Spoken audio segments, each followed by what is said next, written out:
We are Blake Lovell and Chris Lee of Southeastern 14 here to preview the South Carolina Gamecocks for the upcoming season. Just a fascinating year last season for Shane Beamer and South Carolina. Blake, I think let's set the stage late in the season. Carolina was playing underwhelming football, lost 38-6 to Florida, simplifies the offense, goes out and hammers Tennessee, and then beats Clemson on the road, and then a narrow loss to Notre Dame in the Gator Bowl, and that sequence of events has got Gamecock fans excited for the coming season, and certainly there are a lot of reasons why we could support that optimism that you'll hear going forward in our podcast, Blake.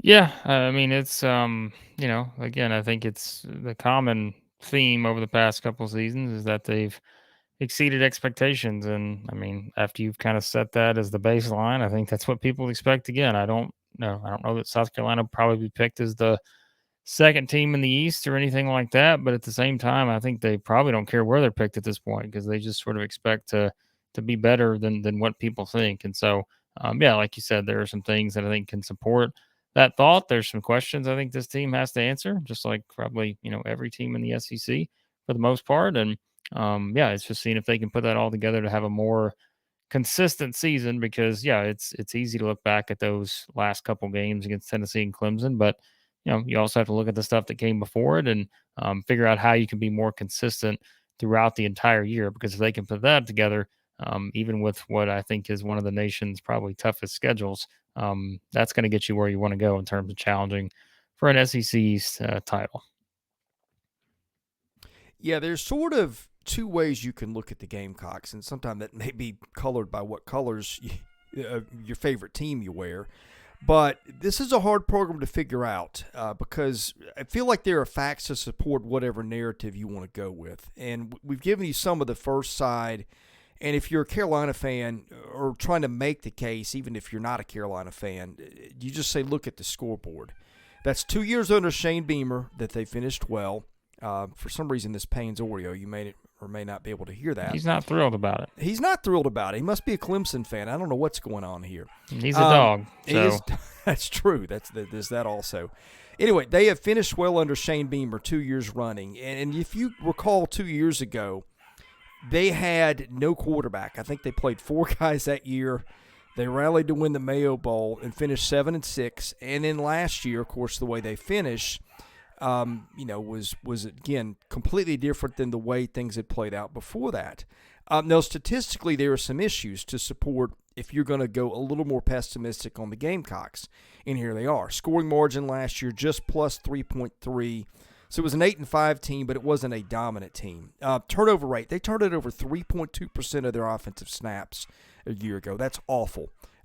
They allowed, in terms of rushing defense, 5.3 and 5.4 yards per rushing play the last 2 years. They're in the same alignment under Marcus Satterfield. They lost some good players. And I don't know that it's necessarily as bleak as I just pointed out there, but those are the facts. And so there's going to be some meat in the middle stuff that I think maybe weaves together the two sides and maybe hits closer to the truth. I think special teams have been a big thing for them. We don't often talk about special teams. They don't show up in the stats that we generally look at. That's a big thing. They may be the number one special teams team in the country. At least they were last year. The culture, I think Shane Beamer has created a really good culture. I think that's really meaningful in this day and age of transfer portal and unity and keeping teams together. You've seen some teams that have folded under adversity late in season when things to play for were not there. That has decidedly not happened under Shane Beamer the last 2 years. And we talked about turnovers as an issue on the offense.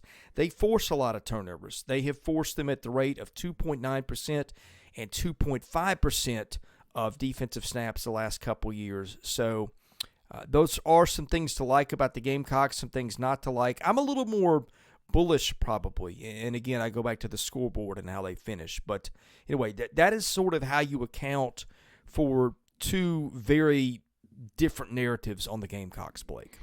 Yeah, a lot of ways I could go there. I don't know which part to start with, I guess, but in terms of just like you said, I think that's the point though, right? Is there is a lot of ways you can go just based on everything you mentioned. Like that's kind of the layout that you look at.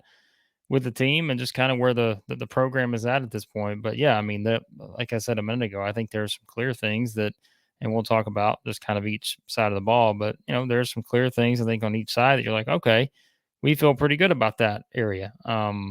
Maybe we feel pretty good about Spencer Rattler's development, and Dowell Loggains is there now, and can he sort of help him limit some of those bad throws, change up some things on the offense? Like you said, they simplified it last season, and that obviously helps. So if you want to look at it from that standpoint, we always say it kind of starts with the quarterback.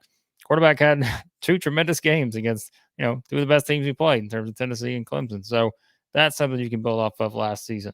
You got the SEC's top receiver back. Juice Wells is there. Trey Knox comes over from Arkansas. On the offensive side, you can see a lot of things. Still need to be better in other areas, as we'll talk about. Offensive line, I think, and what does their running game look like? I think that was a question we had last year, beyond Marshawn Lloyd, and now I think it's a fair question this year. On the defensive side, I think that's where they probably have the most questions. And so if you want to spin the narrative the other way and say, well, what could limit them? What could hold them back? It's a team that, has not been good against the run. And South Carolina fans know not just a 1-year thing, it's a multiple year thing at this point. Being able to force more turnovers, just the overall turnover margin, as we know too, is a big part of it. And so, yeah, I mean, this is, like you said, this team would go a lot of different directions, but at the same time, I go back to what I said at the start. I think it's you sort of expect them to answer some of these questions and exceed expectations, because that's at least what they've done the first 2 years under Shane Beamer. So, All right, let's talk about the offense. Dowell Loggains is the new OC. He replaces Marcus Satterfield. Loggains has been with our Tennessee Titans. He's also been with Arkansas. Not the most exciting OC hire, but a lot of people point to Carolina's late season success as the playbook being simplified. The optimistic view is, hey, if the offense looks like that, under Spencer Rattler, who in my opinion is the biggest wild card in the league, then that's a really good offense. The other side is it's a small sample size, and Rattler's play has been very uneven. I think more interceptions than touchdowns last year, although again that got much better those last 3 games. Where do you stand on the Carolina offense as a whole? And again, we're going to get into some details, and I think the receiving core has got the potential to be really good, which certainly helps your quarterback. But just on the whole, your take on Carolina's offense, and especially how it looks going forward under Dowell Loggains. well, I mean, that's the thing, right? Is I don't know that I know exactly what to expect from the offense, just because it is a new offensive coordinator, and they will change some things, I think, in terms of how they approach on offense. But if you're Dowell Loggains, or you're everybody else on that South Carolina staff, what's the first thing you're looking for? I think is to look back at what worked last year, especially towards the end of the season, and to say, how do we build off of that? How do we take that and maybe put our own little twist on it, but still keep it kind of at that sort of basic foundation of what we need to do to give Spencer Rattler the chance to have the most success. And I think that's exactly what you have to do this season. If this South Carolina offense is going to build off of how they finished last year. And you talked about kind of the wide receiver group. I mean, I may still have some questions overall just about the wide receiver group, but I think, when you have a starting point like Wells, that's going to answer, a lot of those issues right off the bat, just because you do have someone like that. 928 yards receiving last year. We all kind of remember the 2 games he had there against Tennessee and Clemson. Went for 177 against Tennessee, 131 against Clemson, 20 receptions total in those 2 games. So yeah, I mean, again, if we're just talking about how do guys build off of last season, well, these are guys like that. The way they finished, I think it's to take what worked there and continue to build on it. Trey Knox, I think, is someone that they have high expectations for, obviously coming over the tight end position. So I think that's another guy that can really help them there. There will be some of those guys, I think, that maybe a little more improvement at wide receiver, to maybe see, who are the guys that sort of break out in that area, knowing that Wells is going to be the person that gets all the attention. But I mean, that's the good part. But like I said, I do still think we had the same questions, I think, last year when we were asking what was it Lloyd was it because Lloyd was out injured or whatever it was. I mean, I know eventually he transferred, but we were like, what are they going to do kind of in the running game? And I think that's the one here. JuJu McDowell's there, Mario Anderson they brought in as a transfer. Seems like the top options at that spot. So I'm curious just to see what the running game looks like. They were 105th last year in rushing, 118 yards per game, 119, something like that. So how do they balance that out? And because again, as we know, it's one takes pressure off the other, right? The running game takes pressure off the passing game, and vice versa. So I think I'm probably the most curious to see how they improve running the ball, and I think part of that is just seeing how they're maybe a little more consistent too in terms of the offensive line. So I think that's probably the biggest question I would have. Yeah, there's a few questions there. I think running back, but again, as you mentioned, it was an issue a year ago. I mean, McDowell and Joyner are just pedestrian. I think Mario Anderson averaged, I think, about 7.5 yards a carry a year ago, but that's at Newberry. Big jump up to the SEC. Yeah, so but Carolina did that last year with the aforementioned issues in the running game. I think their receiving core, if you include the tight ends, is potentially really good. I mean, Wells is an All-American. People know about him. There's no reason to really dive in there. Eddie Lewis, they added him in the slot, Blake. He was, let me pull these up. I think he had about 600 yards last year at Memphis. Yeah, he went 41 for 603 with 7 touchdowns. He will presumably start in the slot. That's a big addition. Xavier Legette has shown things at times. I think he caught 7 balls in the bowl game. You mentioned Trey Knox. That's not the only tight end they added in the transfer portal. They got Josh Simon from Western Kentucky. Those two have combined to catch 167 balls and play a lot of football, which is probably good when you're picking up blocking assignments and things like that, just knowing where to be and how the game flows and the speed of stuff. I think that's a place where that could show up in some places. And then they got Nicholas Harbor, who was a 5-star recruit, was a 10.38 guy in the 100 meters. Now he's just getting to campus this summer. He's not played a lot of receiver. How does that go? I don't know. Is that going to be a thing where maybe they just stick him in the game and give him the ball on an end around or a short pass and say, hey, let's see what you can do with it? I don't know how that goes, but he, of course, is the most exciting recruit they've signed on that side of the ball in I don't know how many years. And then you got the offensive line. They've got Jalen Nichols, their starting left tackle, who would have been, is hurt. They're hoping to get him back late in the season. I guess Jake Moore, who had about 500 snaps last year, will maybe be the guy to start there on that side. They've got Jackson Hughes, who started at Charlotte last year for whatever that's worth. They got Vershawn Lee back at center, who played about half the time a year ago. And they had a couple other guys in the portal, Sidney Fugar, who will be depth at right tackle. I'm really interested. We've been through a lot there. I just threw a ton at you. But that offensive line, to me, is maybe going to dictate where some things go this year. Yeah, I mean that's how it's how the running game gets better. I think that's obviously a big part of it. And like I said, to be more specific, I don't think the wide receiver, the pass catching group lacks talent. I'm just most curious, I think, just to see how everybody kind of comes together because there are some new faces involved, and I'm curious to see how they use them. Like you said, and I think that's the biggest thing for me. And remember, when it comes to all those guys that are coming in, either wide receiver or having a couple tight ends come in, all that's dictated by Spencer Rattler in terms of what those guys can accomplish. And I think that's where, again, it all comes back to that. And I think that Loggains, Rattler combo and just seeing how those two guys work together, I think that's really what it comes down to. And so we're not saying anything people don't already know, but I think that will determine kind of these guys they're bringing in terms of catching passes, exactly what their role is. But they do not lack talent. I will say that. I think it's just, we haven't seen all these guys together in this offense because it is a new offensive coordinator. You've got, like we said, just kind of seeing what you get from Spencer Rattler. But at the same time, they've got a lot of pieces and a lot of options.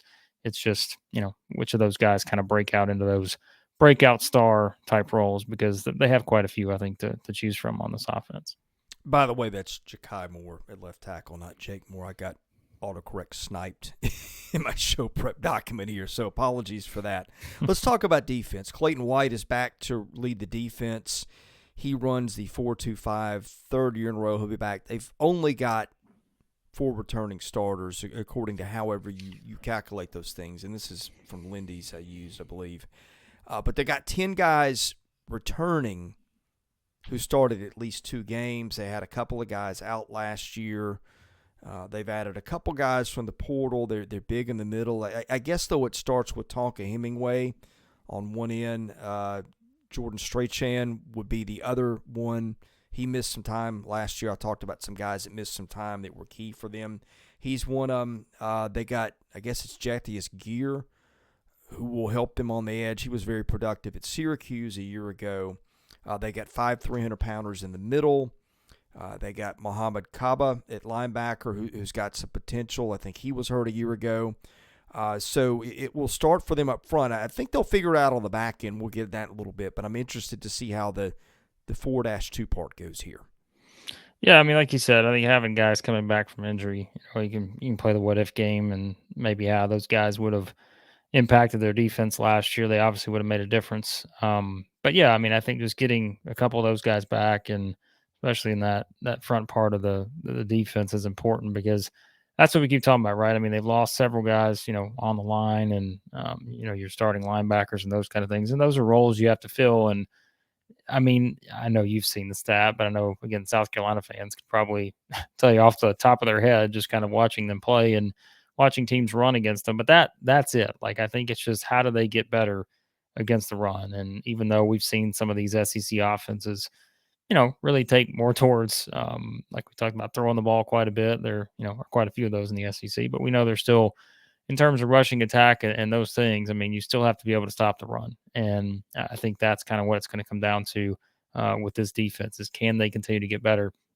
Again, if you are looking for the actual stat, they're 116th last year, I think, in rush defense, 198 yards per game against them. But remember, they still won games. So 5 straight seasons in the SEC, I think, ranked 11th or worse in rush defense. Now, obviously, that's not all Shane Beamer and company, but it still is of note. And so I think that's probably still a clear area. They have to get better in if they just want to have a more well-rounded defense, because as you said, we'll talk about the secondary. I mean, I think even with losing the guys they did to the NFL, you still feel pretty good, I think, about where you're at in that area. But yeah, I mean, I think this team overall, and I was just kind of looking at some experience rankings and all that. We love our experience rankings just to see, how old teams are and just guys who have played a lot of snaps and those kind of things. I think this is one of the teams that maybe you look at in the SEC, and there are guys that haven't necessarily played a lot of SEC snaps necessarily. But I still think overall you see the potential for some of these guys to plug in and replace some of those top guys that have exited at this point. So yeah, I think it's pretty simple, Chris. I mean, I think that's just a team that has to be more well-rounded defensively and be better against the run. If they can do that, as we said, I think our expectations are pretty high for the offense. And I think just as long as the defense can kind of, sustain things there and be consistent, then you have every reason, I think, to be optimistic if you're a South Carolina fan. Yeah, secondary, and you touched on it. It's sort of a good news, bad news. Yeah. They were decent against the pass last year. They allowed 6 yards per passing play, but that's with 2 NFL corners part of things. But they get 2 freshman All-American safeties back, and by freshman All-American, those guys were true freshmen. First year on campus, they picked things up and played really well. DQ Smith and Emmanwori. So those guys, when you get not often you get 2 freshman All-Americans returning right at the middle of your defense, but that's the case. Marcellus Dowell has been a pretty good player for them. So, yeah, I don't know how you put all that back together, but, Carolina's been a team that's been able to – it seems like it's been kind of underrated at producing DBs in recent years, Blake.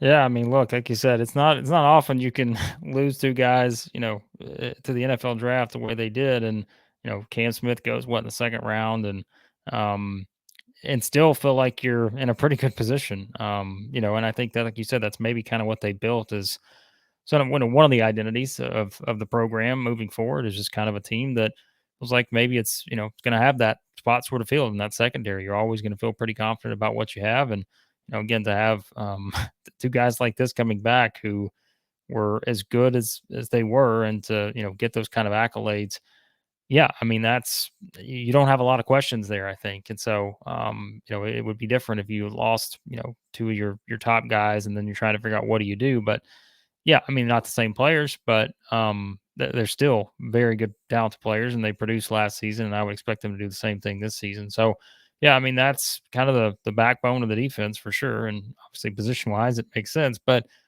yeah, I think this will be one of the strengths without question of this defense, and just again, just kind of seeing too, and we talked about in other videos we've done. I mean, just the evolution of the passing game in the SEC. There's a lot of good quarterbacks in this league, and when you look at the schedule, I think South Carolina will see one of those in week one. There's Drake May. We'll be waiting on him for North Carolina. So yeah, I mean it's a good problem to have in terms of having the type of options they have in the secondary. And like we said, I think when you look at the passing game, you keep going down that schedule too, Chris. Early on, you play North Carolina, play Georgia, Mississippi State, Tennessee. You think about kind of what the passing attacks will be of those four teams in particular. Those are for your first 5 games. So having the secondary as a strength of the defense, good problem. Good to have, I think, with those first 5 games on the schedule. So Yeah, and we did, of course, preview the schedule in another video. But one thing, and we sometimes we focus on special teams for some teams and maybe not as much for you got others. to for South Carolina. Well, I was going to say, when you're coached by a Beamer, that's always going to be a topic. They block kicks. They return them for scores. They do all kinds of crazy stuff. They fake field goals. And it's not just that. I mean, you look everywhere. Okay, they got Mitch Jeter returning, hit all 11 field goals a year ago. Kai Kroger, who in a league, I keep joking, we need to do punter power rankings. This is a league full of good punters. And he may be the best one of them. So they're really good there. Eddie Lewis, I don't know if he'll end up returning punts for them, but he averaged 9.5 yards a return a year ago at Memphis, which is a really good average for a punt returner. I think Leggette's going to be their kickoff returner, and he's done pretty well. So they always figure it out. B, the dudes who've been there and done that before have done really, really tremendous jobs at doing what they're going to be asked to do again. When people say special teams win games, South Carolina is the absolute definition of that, because we think about some of those games last season and the impact, that can have. And I think that's why, again, this team is, I don't think wild card is the right word necessarily, but like they can change a game kind of at a moment's notice. And we saw that again last season, and just the impact of making those big special team plays. And like you said, it's not something we necessarily have to bring up with every team, but when you're talking about Shane Beamer, any Beamer, like you have to be able to talk about it, because it is something that is a big part of what they do, and it's a big part of their success. And like you said, they could be the best, I think, not only in the SEC but nationally. You could look at them and just see the impact that special teams unit makes, and you're going to put them right up there, I think, nationally yet again. So yeah, I mean that's a good thing to kind of have at your disposal. And like we said, we've seen over the past couple of years, since Shane Beamer's been there, what that can do for them in some of these games, the way it can swing momentum. And it can be the difference between wins and losses for every team in the country. But I think when you look at South Carolina, with a schedule like this, which I think right now, I know Phil still had them as the second toughest schedule in the country behind Florida, which we talked about on the previous preview we did. So when you look at that schedule overall, you're going to need some of those special teams plays when you go against teams like North Carolina, Georgia, Tennessee, A&M, Kentucky, Clemson, all these games that you expect to be close type games against top tier teams. And if you're going to win them, special teams is that third key, behind the offense and the defense. So. All right, let's do parting thoughts on the Gamecocks here. Mine are really more in the form of questions, and one of them would be, what are they going to get up front? How good are those guys? Can they make replacements at corner? A lot of questions there. I don't think they have to be great on defense. I just think they have to be good enough. And the question is on offense, of course. I mean, not just the running game, but that to me is a thing that they can mitigate if Rattler's as good as he looked the last few games of the year. And I think that's the thing that we get pushback from Carolina fans sometimes about the stuff we do. I think there are legit questions. I think the point of view that you seem to be getting from Columbia is that end of the season is what they are. And if they're right about it, I'm not saying they're not. They may be. Rattler's been around. He's played a lot of ball. And, again, when they simplified things, and that's the thing, it wasn't just a 3-game sample size. It was something that you could find the reason to point to that it worked. Now, I need to see a little bit more of it. But if Spencer Rattler is the Spencer Rattler that he was at the end of the year, to me, if the defense is good enough, that's even with the schedule, probably a top 25 team again to end this season. Here's my thing with them is, and like you said, you can, we're not trying to, we just try to break down teams and tell you what we see. I think with South Carolina, and if you're a South Carolina fan, I would have to think you would look at it kind of the same way here. What you're probably most frustrated about is the Florida and Missouri type games last year, right? Like you want to see less of that because we talked about, kind of think about the high that they were on after that. They had just won at Kentucky, they beat A&M at home, they got ranked I think in the top 25, and they come back home and lay an egg to Missouri last year, 23-10. They lose that game at Florida 38-6. Remember, we were talking about that was a Florida team that was not at all what they wanted to be or anywhere near where they want to be at this point. But then you come back and win those last two games, and it's something you can say, okay, those last two games kind of gave us a different picture of what our program can be, and that's great. But you also have to look at everything else around it, and I think that's what it comes down to with me with this South Carolina team. First two seasons with Shane Beamer, you've had some of those games, and the highlight is the Tennessee and Clemson games, but you've also had some of these other games that just make you kind of scratch your head and wonder, if we can just play the way we did in this, game against this team, we're having a much different conversation. We're a 10-win team versus an 8-win team or whatever, how you want to put it. But I think that's it. Consistency. And, it's easy for us to kind of use that word sometimes with teams and players, but I think that's it for South Carolina, whether it's Spencer Rattler, whether it's just the team as a whole. It's just that overall consistency from game one to game whatever. We know teams get better throughout the year, and there's no better indicator of that than South Carolina at the end of last year. You made some changes; those changes worked against your two biggest games of the season, basically against Tennessee and Clemson. But it's just being able to have that, from the start and being a little further along to where you don't have games like that. And it is the SEC too. I think sometimes it's easy to be hard on teams, but you also do it in the landscape of knowing you're playing in the toughest conference in the country, only going to get tougher whenever Texas and Oklahoma join. And so sometimes you are going to have those games where, it may be inexcusable as you look at it and you're like, man, there's no reason we should lose 38-6 to Florida. But you know what? It's just Florida just having a great game. And, we kind of remember back at everything that happened in that one. But I think that's it. Consistency is the word I would use.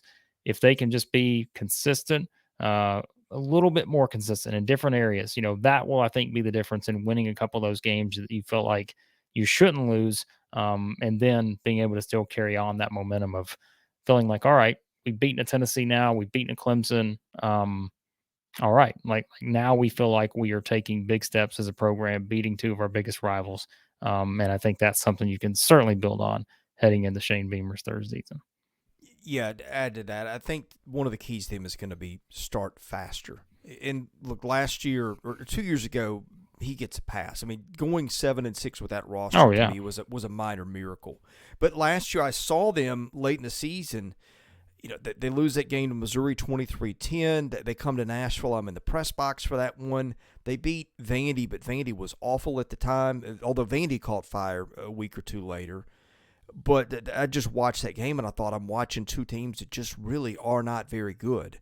And then the Florida debacle the next week, well, then, of course, as you know, they flipped the switch and end the season the way they did. And, again, there were probably some reasons for that. So, to me, maybe the task for Shane Beamer is figuring out why, whatever it is that works at the end of the year, can you figure that out and get a faster start? And if so, it's going to be a good season. But as you pointed out, that schedule is a bit of a challenge. Yeah, I mean, injuries played a factor too. I think last season they always talk about that, and I think you can't ignore it. I mean, I think that's with any team, but I think specifically we can look back at some of those last year and mention that. But yeah, I mean, I think I don't know if it's the same, but we always talk about kind of like year three for coaches, and you talk about just kind of getting everything in place those first couple years, just kind of getting your system and having the chemistry and sort of the cohesiveness with the coaching staff. You're always going to have guys that sort of change spots, but I think now going into it, which like we said, I got a new offensive coordinator, so that's kind of a start over there. But at the same time, I think it's the way they've done things the first two seasons that puts them in a position to, I think, really feel good about where they are now heading into the season, even if, like we said, they've lost a couple games they feel like they shouldn't have lost. but they've also won some games that people didn't really give them a chance in. And so it all kind of equals out. And I think, so I think if you're a South Carolina fan, I would have to think that at this point you're giving Shane Beamer the benefit of the doubt and you're starting to put him in that sort of category of, okay, yeah, maybe we didn't look great here, but I feel pretty good in our coaching staff's ability to turn this thing around because we saw that last season. And like I said earlier, if they can just push some of those same buttons towards the end of last season, easier said than done. But I think even with a tough schedule, you feel like South Carolina is going to be there with a chance in every game that they play. And I think that's a long way, Chris, from where that team was at not that long ago. So. Yeah, I'm bullish on them. It is not an easy job. It's not a huge state. They're competing with Clemson, which has been one of the best 2 or 3 programs in the country over the last 7 or 8 years. And so there's that, but I think they're recruiting well. They're finishing well. Again, I look at what he took over. If you'd said they're going to win 15 games, if you told me that the day they hired Shane Beamer over the next 2 years, I'd have said you're crazy. But they have, and with recruiting better, you would think that the ceiling continues to get a little higher. And, of course, this is a program that not long ago under Steve Spurrier, I mean, I say not long ago, I guess it's been close to a decade now, had them finishing in the top 10. And so there is a hint that the ceiling has been higher than what we've seen in recent years. And certainly Shane Beamer is starting to recruit more towards that level, which is only going to help. All right, we are previewing. Blake, if you got any parting thoughts, I'm sorry, I didn't mean to snipe you there. I was going to say, they're going to have to earn those wins this year because I keep looking at the schedule, and I'm just like, whoo, boy, that's a fun schedule. So, yes. Yeah, we'll see. So that's what keeps the channel views up is when it's interesting. So, and it will be there. All right, for Blake Lovell, I'm Chris Lee. Thanks for watching us at Southeastern 14. We're going to be finishing off our preview series in the coming weeks. We're doing this early July. So if something has changed, just keep that in mind in terms of when we've done this. Again, we will preview every single SEC team. Best way to get that, hit the subscribe, enable your notifications, and also hit the like button if you like this. It helps our analytics. It helps us get noticed. For Blake Lovell, I'm Chris Lee. We're Southeastern 14. Thanks for watching our preview of South Carolina.